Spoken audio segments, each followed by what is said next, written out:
sa aklat po ng Juan, ang kabanata ho ay 6, ang mga talata po ay 66 hanggang 71. Juan, kabanatang 6, talatang 66 hanggang talata pong 71. Mangyari po na magsitayo po ang lahat bilang pagbibigay galang sa makapangyarihan at hindi nagkakamaling salita ng ating Panginoong Diyos.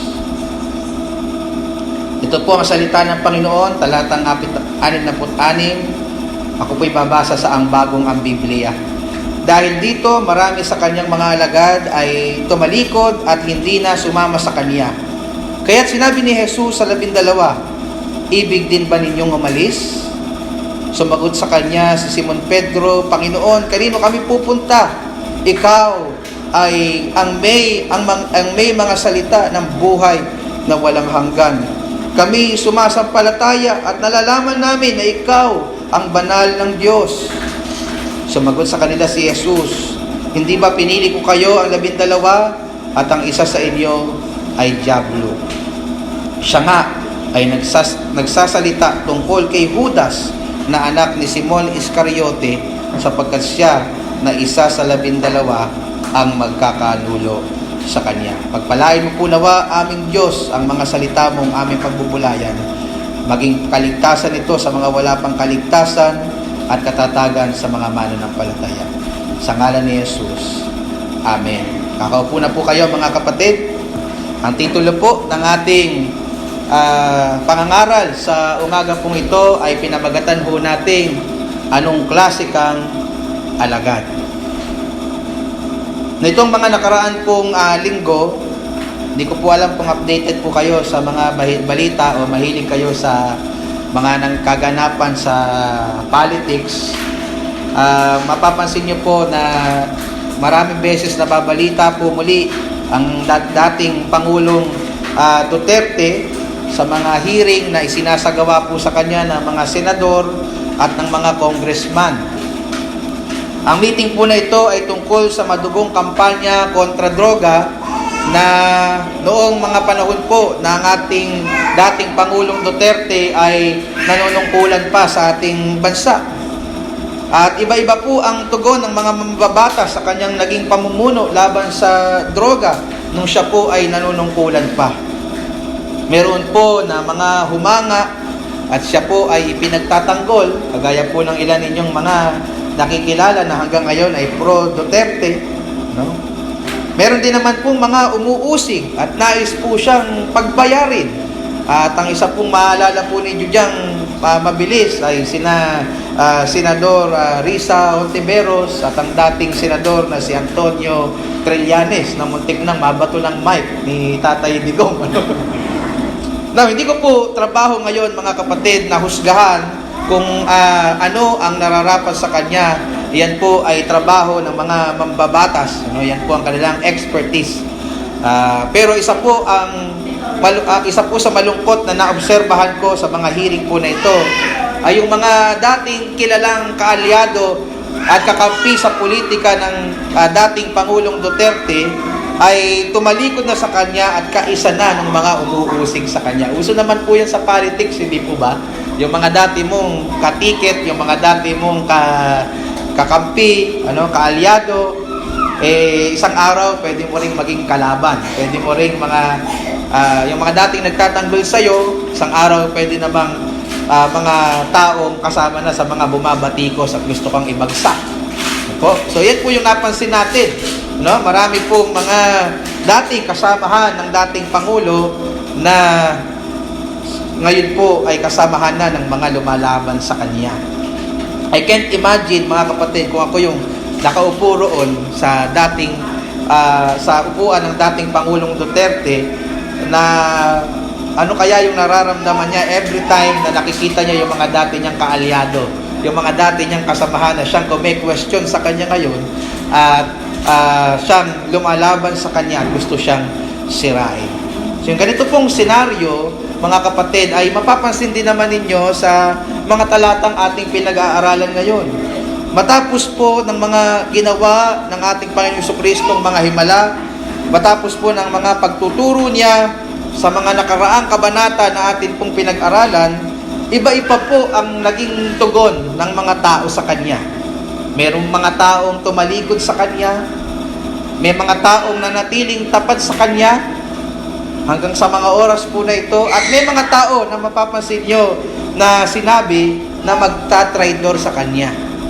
Ang ganito pong trend sa buhay ng atin pong Panginoon Hesus ay makikita nyo magpapatuloy at patuloy pang lalala hanggang sa mga susunod na kabanata ng atin pong pag-aaral dito po sa Aklat na Juan.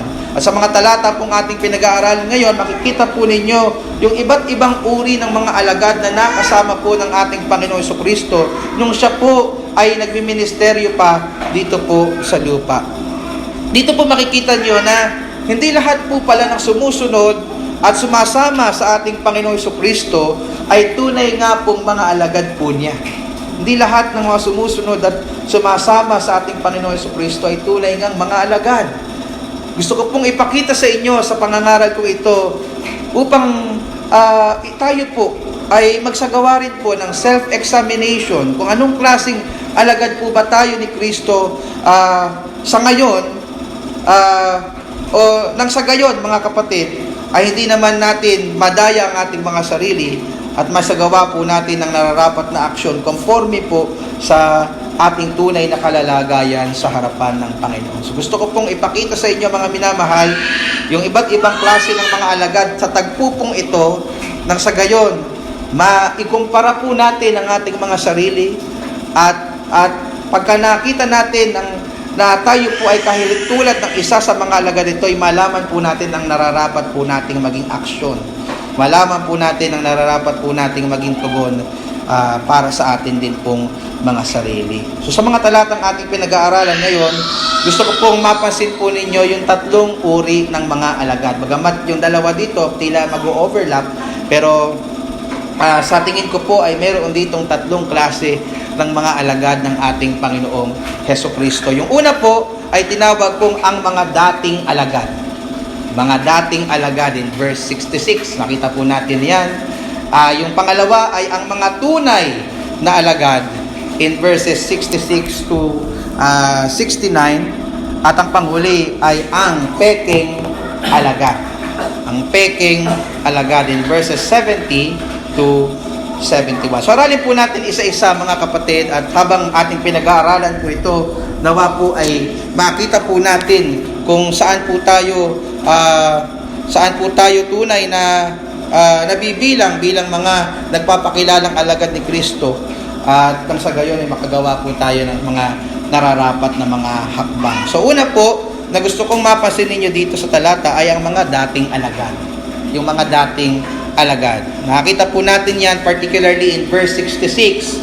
Sabi po diyan, verse 66, ang bagong ang Biblia, dahil dito marami sa kanyang mga alagad ay tumalikod at hindi na sumama sa kanya. Yung phrase po, mga kapatid, na dahil dito ay pumapatungkol po sa mga matatapang na pahayag ng ating Panginoong Jesucristo tungkol sa kanyang sarili na napag-aralan na po natin in verses 22, mula verses 22 hanggang verse 65. Ilang linggo po natin yan tinalakay, mga kapatid, verse by verse. Ito po ay yung mga pahayag po ng ating Panginoong Jesucristo tungkol sa kanyang sarili, na siya po ay ang tinapay ng buhay, na sino mang kakain sa kanyang laman, na sino mang iinom sa kanyang dugo, na ang ibig sabihin na yung sino mang sasampalataya sa kanyang gagawing sakarapisyo sa krus ng Kalbaryo ay magkakaroon ng buhay na walang hanggan. At dahil po ang hinahanap lamang po ng mga alagad na ito na sumusunod sa ating Panginoon Jesucristo ay yung mga temporal na pakinabang, gaya ng pagkain at kagalingan sa kanilang mga karamdaman, hindi po nila nagustuhan ang ipinahayag po sa kanila ng ating Panginoong Jesucristo. Ito po yung dahilan, mga kapatid, kung bakit po tumalikod ang mga alagad na ito sa Kanya. So may ilang mga bagay po na gusto kong mapansin po ninyo sa mga katangian ng mga dating alagad ni Kristo sa talata pong ito. Unang gusto ko pong mapansin ninyo, sila po ay marami. Marami po sila. No, tingnan niyo po sa verse 66. Dahil dito, sabi, marami sa kanyang mga alagad ay tumalikod at hindi na sumama sa kanya. Sa susunod lamang po na talata, particularly in verse 67, mababasa niyo po doon na meron lamang lalabing 2 na natira sa mga alagad ng atin pong Panginoong Hesukristo.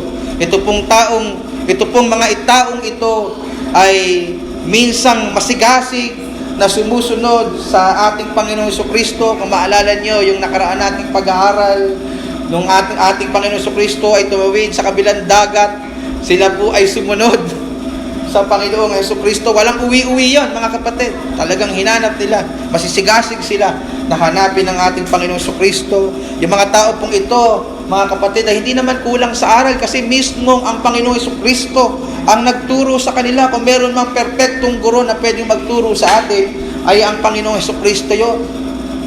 So sila po ay naturuan ng ating Panginoong Hesukristo at sila po ay nakamalas ng mga himalang ginawa ng ating Panginoong Hesukristo first hand. Ibig sabihin, rekta po nila yung nakita. In fact, sabi pa nga natin, hindi lang nila nakita, natikman pa nila ang tinapay na bunga ng himala ng ating Panginoong Hesukristo. Hindi po kamukha natin ngayon na hindi first hand knowledge, no? Inaaral lang natin yung mga nakaraang pangyayari, pero sila, rekta talaga nilang nakita, rekta po talaga nilang nakain. Ito pong mga himala ng ating Panginoong Hesus. Pero dahil mali po ang kanilang motibo sa kanilang pagsunod at dahil wala silang tunay na pananampalataya sa Kanya at hindi po sila nakasumpong ng biyaya ng ating Panginoon Diyos, sila po ay mabilis na tumalikod sa Kanya.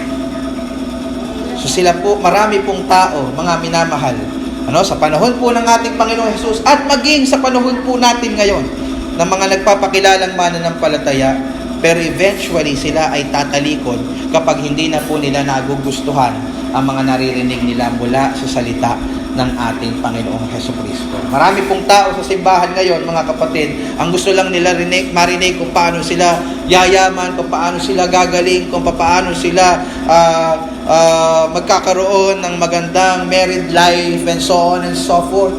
Well, hindi po masama yun. Pero kung iyon ang primary reason mo kung bakit ka sumusunod sa ating Panginoon Jesucristo, ito po ay nagpapatunay na kagaya ka lang ng mga dating alagad na ito na eventually tatalikod sa ating Panginoong Jesucristo kapag hindi ka gumaling, kapag hindi ka yumaman, at kapag hindi naging maganda ang relasyon mo sa iyong asawa, and so on and so forth.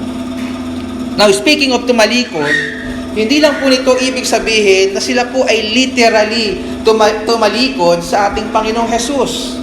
Sila po ay tumalikod din sa Kanya spiritually speaking. Ang ibig ko pong sabihin, mga kapatid, sila po ay nanumbalik na sa dati nilang buhay.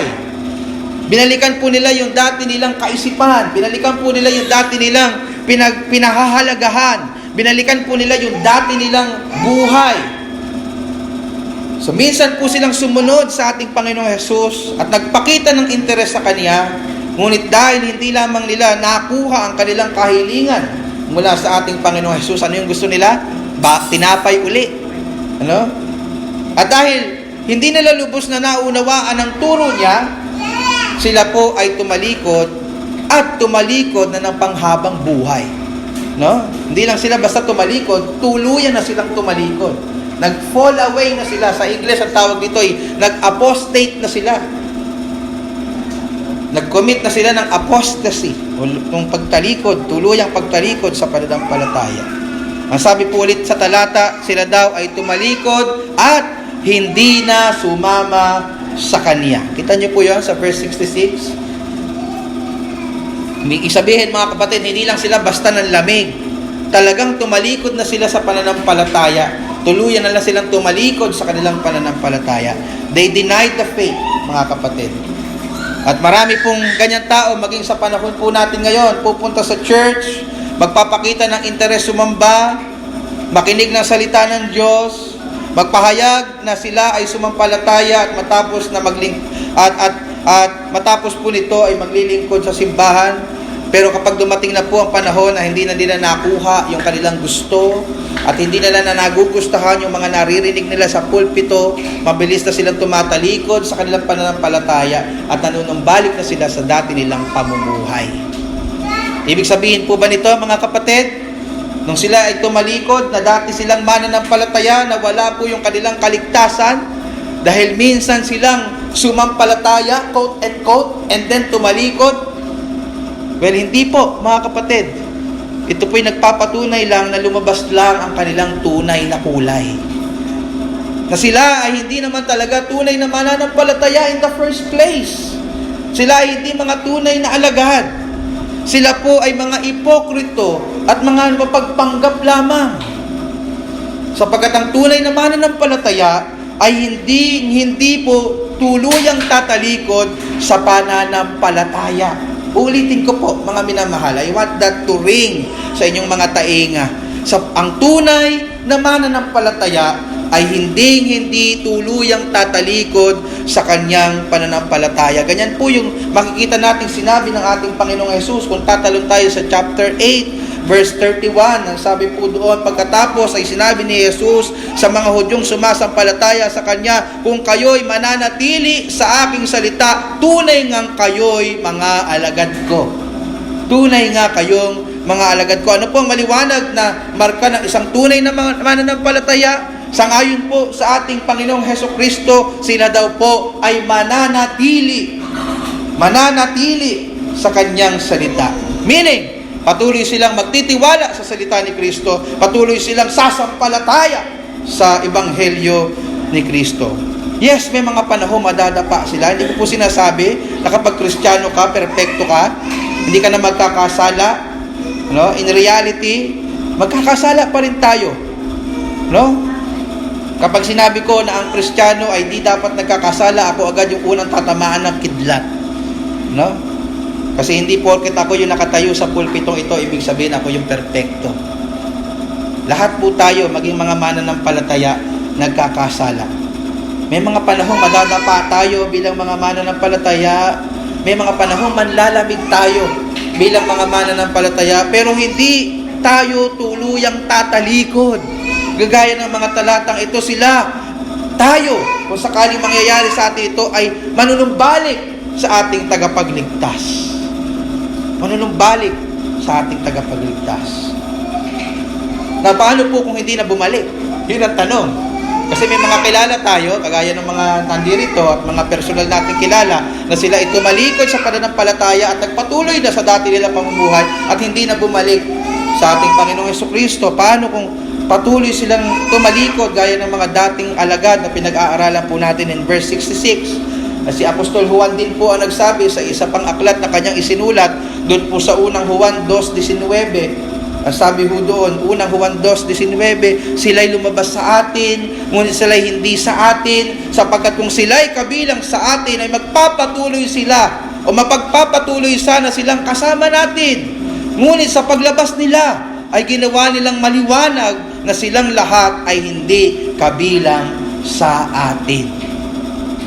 Sa talata pong ito, nilinaw ni Apostol Juan na kung may tumalikod sa pananampalataya, hindi po ibig sabihin nun na wala ang kanilang kaligtasan. Wala pong nawala sa kanila. Sapagkat kailanman, hindi naman talaga sila nagtamasa ng kaligtasan. Maaring nagpahayag sila ng kanilang pananampalataya sa Ebanghelyo, sa kanilang mga nguso. Maaring nabautismuhan sila at naging miyembro ng lokal na iglesia. Maaring nagkaroon pa sila ng ministeryo sa iglesia. Ngunit kung sila po ay hindi magpapatuloy sa kanilang pananampalataya, ito po'y nangahuhulugan na peke at huwad ang kanilang pananampalataya kay Kristo at wala silang tunay na kaligtasan gaya ng mga taong tumalikod kay Kristo in verse 66. Kaya po natin sila tinawag, mga minamahal, na dating mga alagad. Dating mga alagad. Dati, sapagkat minsan silang nagpakilala ng mga alagad, pero sila'y tumalikod at nananatili sa hatol ng Diyos. Nananatili sa hatol ng Diyos. Walang anumang kaligtasang meron silang tatanggapin sapagkat tinalikuran nila ang tanging daan, katotohanan at buhay, ang ating Panginoong Hesukristo. Pangalawang klase ng mga alagad na gusto ko makita ninyo ay ang mga tunay na alagad.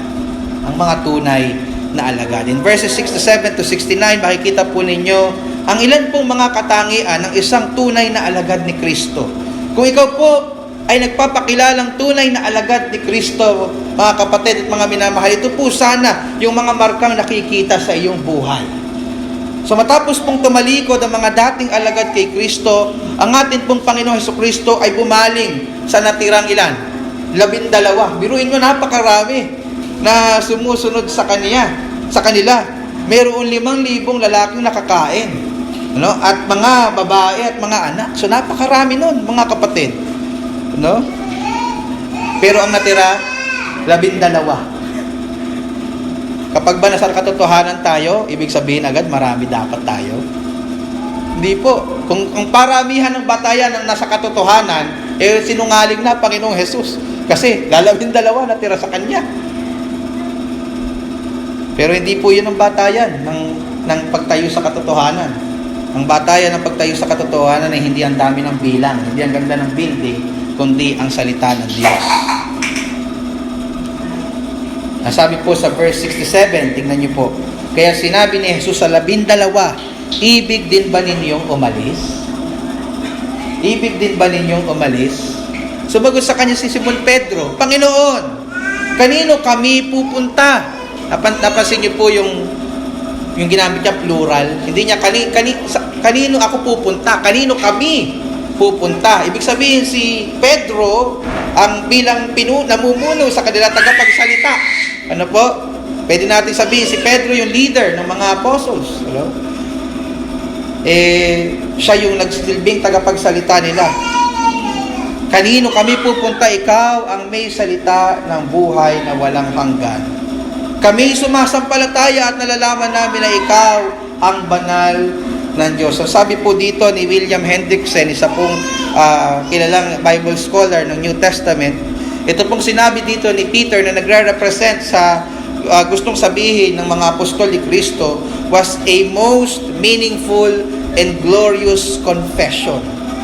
Isa daw po itong pahayag na makabuluhan at maluwalhating kapahayagan ng pananampalataya kay Kristo. Sa kapahayagan po ito ni Apostol Pedro, mababasa natin ang ilang pong mga marka ng isang tunay na alagad. At unang mapapasin po ninyo na marka ng isang tunay na alagad ay siya po ay tapat or loyal kay Kristo. Tapat at loyal kay Kristo. Hindi siya doble cara, hindi siya parang hunyango na minsan mukhang Kristiyano, minsan mukhang demonyo, at hindi po siya ganon. Siya po ay tapat kay Kristo. Ang sabi po muli ni Apostol Pedro in verse 68, Panginoon, kanino kami pupunta? Yun po muna tayo, mga kapatid. In contrast sa mga dating alagad na tumalikod sa pananampalataya at nanumbalik na at nagpakasasa na sa dati nilang makasalanang pamumuhay, ang mga tunay na alagad po na nire-representa ni Apostol Pedro ay walang ibang malamang puntahan maliban kay Kristo. Panginoon, kanino kami pupunta? Kung manunumbalik sila sa pagkapakasasa sa kasalanan, alam nila na ang dulo nito ay kapahamakan. Kung uubusin nila ang buo nilang buhay sa pagtatrabaho at sa paggugol sa mga temporal na bagay, alam nila na isang araw lahat po ng ito ay mawawala at mawawala ng kabuluhan. Kung sila po ay babaling sa ibang matatalinong guro, mga pilosopo ng sanlibutan, kaya ba nilang turuan sila ng daan tungo sa walang hanggan? Kung babalikan nila ang lumang tipan, ibabalik lang sila nito kay Kristo. Sabi nga ni Matthew Henry, kung maghihintay pa sila ng panibagong Kristong darating, kagaya ng mga Hudyo at Israelita sa panahon natin ngayon, mauwi lang ito sa kabiguan sapagkat wala ng ibang Kristong darating. Ito na ang tunay na Kristo na matagal nang ipinopropesiya ng lumang tipan. So dito po makikita natin na si Kristo po ay hindi lamang parang add-ons or toppings sa buhay ng isang mananampalataya. Hindi lang siya parang tinapay sa burger, siya po ang patty.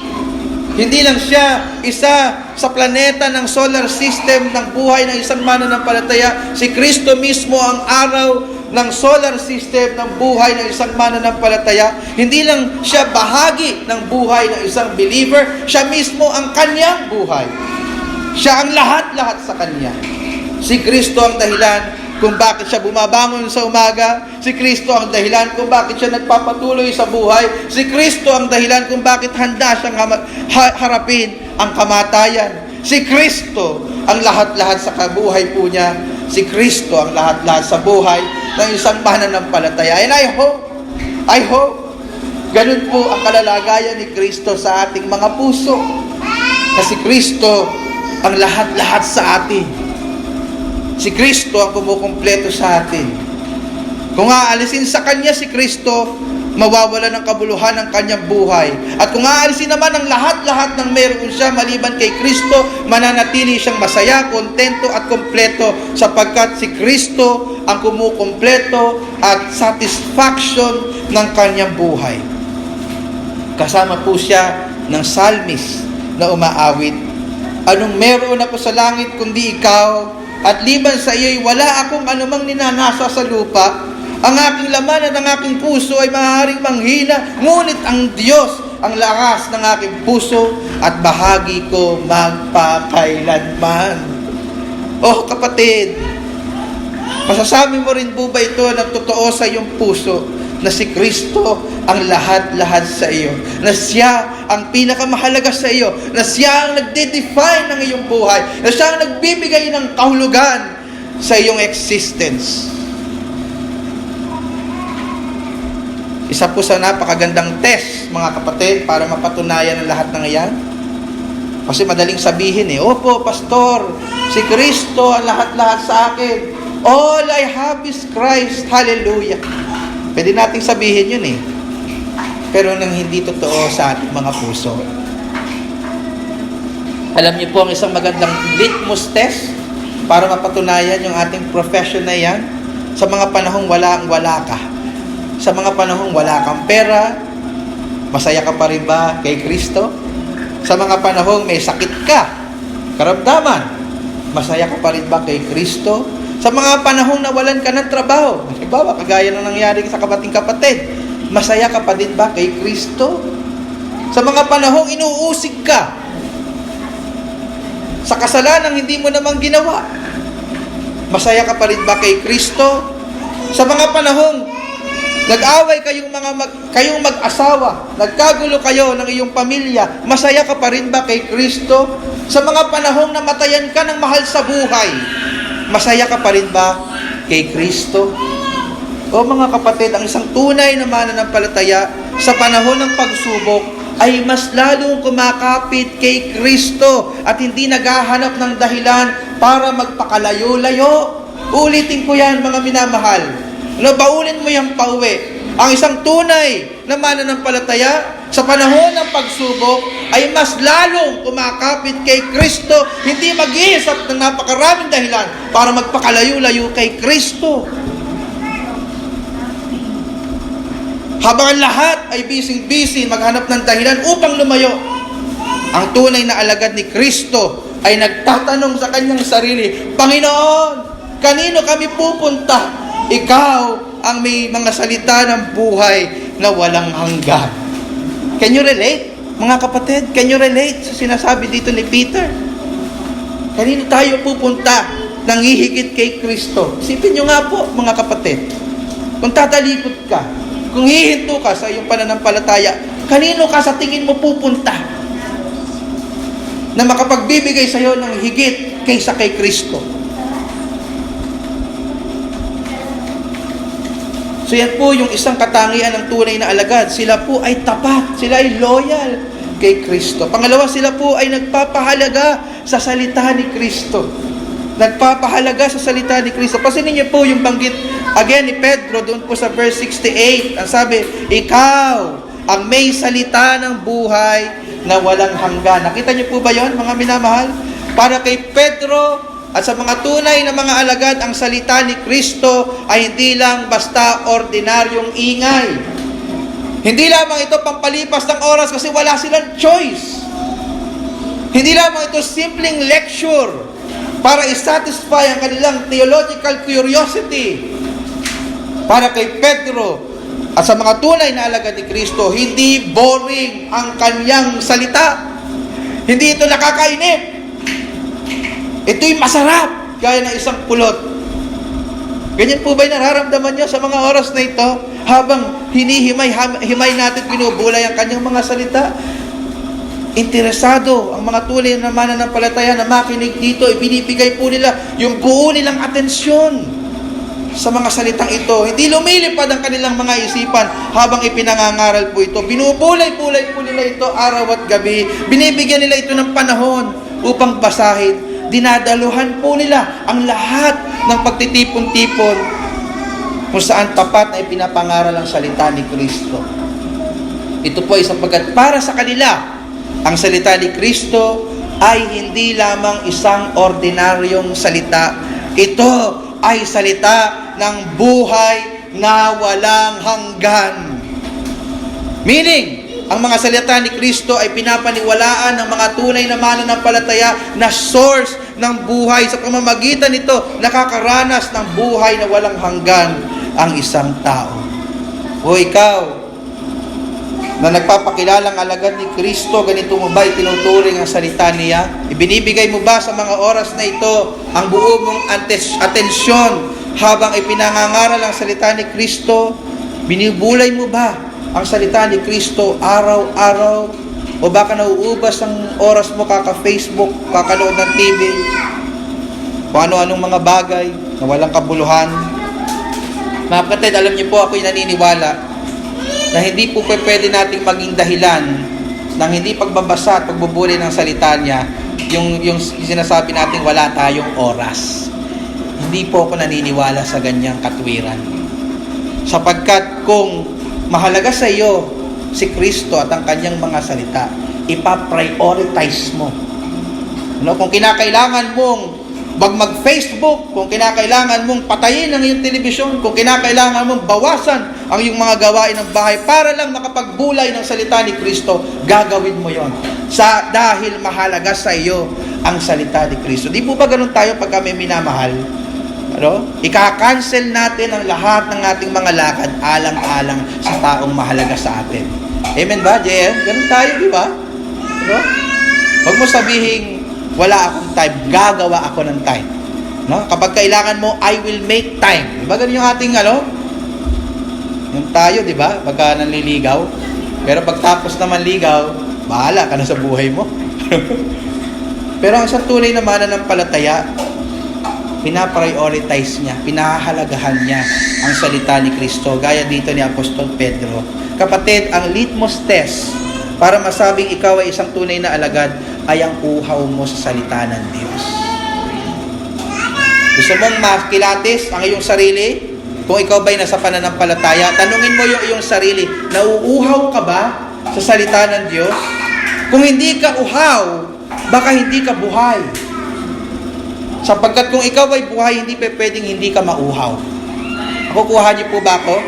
Kung ikaw ay may spiritual na buhay, ikaw ay na-born again, mauuhaw at mauuhaw ka sa salita ng Panginoon. Hindi ka magiging masaya sa mga panahong hindi mo napag-aaralan ng salita at nabubulay ang salita ng Panginoon. Nagpapahalaga ka sa salita ni Kristo gaya ng isang tunay na alagad. Pangatlong katangian ng tunay na alagad, obviously, sila ay mananampalataya ni Kristo. Tingnan niyo sa verse 69. Kami, sabi doon ni Pedro, kami sumasampalataya, ayun, at nalalaman namin na ikaw ang banal ng Diyos.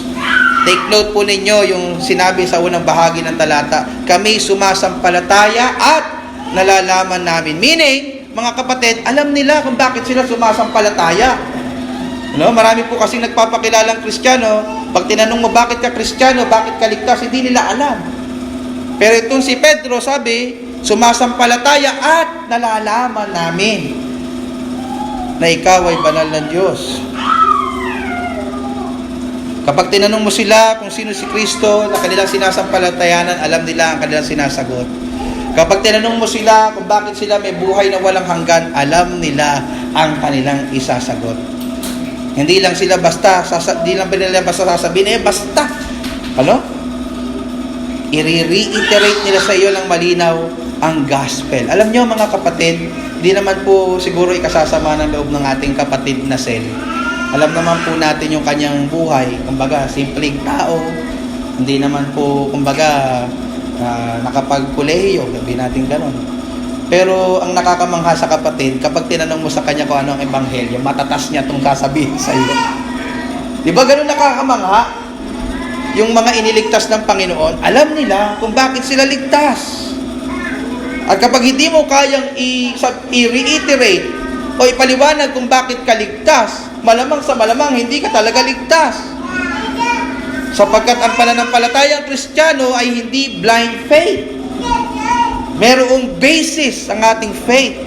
At ang yan ay gospel, na si Kristo ay namatay para sa ating mga kasalanan, inilibing at noong ikatlong araw ay nabuhay muli para sa ating katubusan. Pero mga kapatid, mapapasin ninyo sa talata na it exceeds sa mental assent. Hindi lang nila ito alam sa utak nila. Kasi maraming mga tao, alam naman yung gospel sa utak nila eh. No? Kahit naman di mananampalataya, kaya namang intindihin yung ating pinapaniwalaan eh. Pero ang sabi sa talata, kanila din daw po itong sinasampalatayanan. Magkaiba po yun. Magkaiba yung alam mo lang sa sinasampalatayanan. No? Ang Muslim, pwedeng alam yung gospel, pero hindi ibig sabihin ng sinasampalatayanan nila. Di po ba? Marami po kasing maalam sa Bible, pero hindi naman tunay na sinasampalatayanan yung tinuturo ng Bible. Pero ang mga alagad po nito, alam po nila at sinasampalatayanan po nila at nalalaman po nila kung sino si Kristo. Hindi lang po nila alam ang kanilang sinasampalatayanan, hindi lang po sila basta kumbinsido na ito ay totoo, ito po ay personal po nilang pinagtitiwalaan. Handa po silang itaya ang lahat. Alam niyo po, nung time na itang mga Kristiyano, kapag nagpakilala ang Kristiyano, ay handa mo lang ang iyong sarili sa kamatayan. Pero they don't care. Ano? Kung patayin ako, kung meron akong buhay na walang hanggan. Diba? Handa silang itaya ang lahat para sa pananampalatayang ito. Panghuling katangian po ng isang tunay na mananampalataya, sila po ay mataas ang pagtingin kay Kristo. Sila po ay may mataas na pagtingin kay Kristo. Pasinin niyo po yung dulong bahagi ng verse 69. Para sa kanila, si Kristo daw po ay ang banal ng Diyos. Para sa kanila, si Kristo ay hindi lang po basta ordinaryong tao. Hindi lang siya isang mahusay na guro. Hindi lang po siya isang propeta. Siya po ang banal ng Diyos. Ibig sabihin po ng banal dito sa salitang Griego ay ibinukod, set apart. Meaning, kinikilala nila na si Jesus bilang isang taong nagmula sa Diyos at ibinukod ng Diyos para sa mahalagang gawain. Namely, ang iligtas sila mula sa kabayaran at kapangyarihan at presensya ng kasalanan. Maaring mga kapatid, sa mga oras na ito, dahil bago-bago pa lang silang mananampalataya, hindi naman nagme-make sense sa kanila ang lahat na itinuturo ng Panginoon tungkol sa tinapay ng buhay. Pero sapat po na nauunawaan po nila ang patungkol kay Kristo, na naiintindihan nila na si Kristo ay hindi ordinaryong tao, na siya po ay pinagmumulan ng buhay na walang hanggan, na siya po ay tagapagligtas at nakahihigit sa lahat ng propeta, kahit na kay Moises na tinitingala ng maraming mga Hudyo. Mayroon po silang mataas na pagtingin kay Kristo. How about you, kapatid? Sino ba sa iyo si Kristo? Isa lang ba siyang genie na tutupad ng iyong mga pangarap at mga kahilingan? O isa siyang Diyos na karapat-dapat ng iyong buong pusong pagpapahalaga, pagsamba, at pagtitiwala? Sino ba sa iyo si Kristo? So yan po yung ilan sa mga katangian ng tunay na mga alagad. Sila po ay mga tapat kay Kristo, nagpapahalaga sa salita ni Kristo, tunay na sumasampalataya kay Kristo, at may mataas na pagtingin kay Kristo. So naaral na po natin, mga minamahal, yung dalawa sa tatlong klaseng mga alagad sa mga talatang ating pinag-aaralan. Naaral na natin ang mga dating alagad in verse 66, yung mga tunay na alagad in verses 67 to 69. Panghuli na gusto ko pong mapansin nyo, dito tayo magtatapos, yung mga peking alagad. Peking alagad, kasi isa lang ho siya sa pagkakataong ito. In contrast po doon sa naunang mga alagad, madali lang naman po silang ma-identify kasi tumalikod sila eh. Ibig sabihin, sila dating alagad na. Tumalikod na sila ng tahasan. Madali po natin yung makita. Yung pangalawa naman po, madali silang masabing tunay sapagkat nakikita yung ebidensya ng kanila pong pamumuhay. Pero alam niyo mga kapatid, yung mga peking alagad, hindi basta-basta madaling makita at mahalata. Sapagkat, sila po ay nakikisama sa mga tunay na alagad. Diba? Ginagawa ng mga tunay na alagad, inaawit ng mga tunay na alagad, naglilingkod gaya ng paglilingkod ng mga tunay na alagad. So sa unang tanaw, aakalain po talaga natin na sila po ay mga tunay na alagad, gaya po ng inakala ni Pedro. No? Kasi nirepresent niya yung 12 Hindi niya alam isa doon, Judas. Di ba? Akala sila sumasampalataya nila. Akala ni Pedro, silang lahat na naiwan, kasama si Judas, ay nagpapahayag ng pantunay na pananampalataya kay Kristo. Ngunit, hindi po malilinlang ninuman ng ating Panginoon Kristo na nakatatalos ng puso ng tao. Alam na alam niya kung sino ang tunay sa mga nagpapanggap lamang. Matapos po ng pahayag ni Pedro sa kanilang pananampalataya sa kanya, ganito pong mababasa naman natin pagdating sa verses 70 to 71. Last 2 verses, mga kapatid. Sumagot sa kanila si Jesus, verse 70, "Hindi ba pinili ko kayo ang 12 at ang isa sa inyo ay dyablo? Siya nga ang nagsasalita tungkol kay Judas na anak ni Simon Iscariote, sapagkat siya na isa sa 12 ang magkakanulo sa kanila." So, by the way, mapapansin niyo na binigyan ng distinction si Judas, kasi noong panahon ito maraming Judas. Ang pangalan ng kapatid ni Kristo, Judas ang pangalan. Meron daw isa sa mga apostol, Judas din ang pangalan. So, kinlarify dito ni John na yung Judas na binabanggit ay si Judas na anak ni Simon Iscariote. Ano po?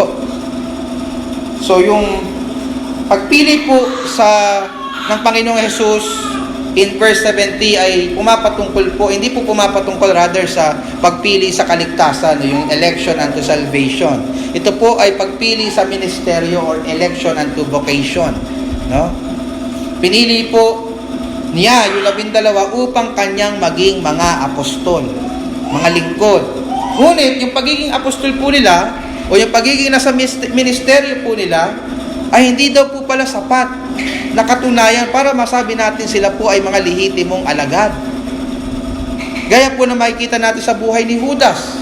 Bagamat si Judas ay isa sa 12 apostol ni Kristo, tinawag po siya ni Kristo na dyablo. Sapagkat alam po ng ating Panginoong Jesus na siya ang magtatraidor at magkakanulo sa Kanya. Tinawag po siyang dyablo, mga kapatid, hindi dahil literal na dyablo si Judas, kundi siya po ay ilingkod, hindi siya lingkod ng Diyos, kundi lingkod siya ng dyablo na instrumento ni Satanas upang guluhin ang ministeryo ng ating Panginoong Jesus. So dito po makikita natin na hindi po lingkod ng Diyos si Judas para gawin lamang yung lahat ng plano ng Diyos sa kanya para ipagkanulo ang ating Panginoong Jesus para mamatay sa krus. Kasi marami pong mga nagtuturo na parang abogado ni Judas. Hindi naman, mabait naman talaga si Judas hindi naman talaga yan masama. Sinunod lang niya yung plano sa kanya ng Diyos na siya ang magkakanulo sa Panginoong Jesus para mamatay sa krus. Pasalamat nga kayo kay Judas, kasi kung hindi niya hinudas si Kristo, hindi siya mamamatay sa krus. So parang gano'n yung paniniwala ng iba. Pero makikita ho natin dito, mga kapatid, na hinudas niya, trinaydor niya ang Panginoong Jesus. Hindi dahil siya sumusunod sa kalooban ng Ama, kundi siya ay kampo ng dyablo. Siya ay dyablo. Meron bang lingkod ng Diyos sasabihin ni Kristo, dyablo ka? So dito po, mga kapatid, makikita natin kumbaga si Judas na hindi lang po parang ginagampanan niya ang isang role na binigay sa kanyang pelikula ng Ama. Well, dito po makikita natin na hindi po ganun ang case. Pinagkalulo po niya ang ating Panginoong Jesus sapagkat siya po ay kampon ng dyablo. Siya po ay lingkod ni Satanas at hindi ng Diyos. Ngunit salamat po sa ating matalino at soberenong Diyos. He meant it for evil, but God meant it for good. Diba? Nagawa ng Diyos sa kanyang sobereinty at karunungan na yung masamang plano ni Judas ay magamit para sa kabutihan ng mga mananampalataya. Di po ba? Yung maitim na plano ni Satanas sa pamamagitan ni Judas ay nagamit ng Diyos sa ikabubuti ng tao. Ano? Na si Kristo ay mamatay para sa kasalanan ng sanlibutan. At makikita po natin din yan, makikita din po natin particularly in verse 71 na sinabi ni Apostolo Juan na si Judas ay magtatraidor kay Jesus. No? At napaniwala po niya mga kapatid ang lahat na siya po ay mabuting tao, napaliwala niya ang lahat na siya ay kapwa nila lingkod ni Kristo, pero isang araw sasabog ang buong katotohanan na siya pala ay nagpapanggap lamang. Na siya pala ay talagang lingkod ng dyablo at hindi ni Kristo. At dito po mga kapatid, makikita natin na yung katangian ng isang pekeng alagad, kaya mahirap silang i-identify. Siya po ay nagpapanggap na kasama natin, pero isang araw, lalabas ang kanyang tunay na kulay at tatalikod kay Kristo. Ang pinagkaiba lang po niya sa unang klase ng mga alagad na tahasang tumalikod kay Kristo, yung mga peking alagad, hindi agad-agad nahahalata. Sapagkat nakikisama sila sa mga tunay na mananampalataya. Pero mga kapatid, isang araw, sa paglipas ng panahon, sa paglipas ng panahon, lilitaw at lilitaw din ang kanilang tunay na kulay. Nagaya ni Judas, sila pala ay mga nagpapanggap lamang. Mga kapatid, sa akin pong pagtatapos, gusto kitang tanungin ng personal. Sa lahat ng mga alagad, klase ng mga alagad na ating pinag-aaralan, ikaw ba ay alagad na tahasang tumalikod kay Jesus at bumalik sa dati mong pamumuhay? Kung gayon, gusto kitang hikayating bumalik. Sapagkat ang dulo ng landas na iyong tinatahak ay tiyak na kapahamakan at alam kong alam mo yan. Alam kong alam mo yan. Sapagkat wala na pong ibang paraan upang ikaw ay maligtas sa tiyak na hatol at parusa ng Diyos, maliban sa ikaw ay bumalik sa iyong tagapagligtas at kilalanin mo siya bilang hari ng iyong buhay. So bumaling ka muli kay Kristo habang hindi pa nahuhuli ang lahat. Habang hindi pa nahuhuli ang lahat. Kung ikaw naman ay nagsasabi na ikaw ay tunay na alagad, gusto kitang hamunin na i-examinin mong mabuti ang iyong sarili. Mas mainam na pong manigurado kaysa madayaan natin ang ating mga sarili. Amen po ba kayo? Ang pananampalataya bang sinasabi mo ay nagpapakita ng mga ebidensya at bunga ng isang tunay na pananampalataya? Nakikita ba sa buhay mo ang iyong pagtatapat at loyalty kay Kristo, hindi lamang sa apat na sulok ng simbahang ito, kundi maging sa mga panahong hindi mo na kami kaharap. Hindi mo na kaharap si pastor. Hindi mo na kaharap si sister. O gaya ka lang ng isang hunyango na nagbabago ng kulay conforme sa iyong kasama. Nakikita mo ba ang buhay mo na may labis na paghahapahalaga sa salita ng Diyos? Na araw-araw mo itong dinidesire at pinagbubulayan, nalulungkot ka kapag hindi mo ito nababasa. Ibinibigay mo yung buo mong atensyon, interesado ka sa tuwing ipinapangaral ito. Ikaw ba ay tunay na sumasampalataya na sa Ebanghelyo?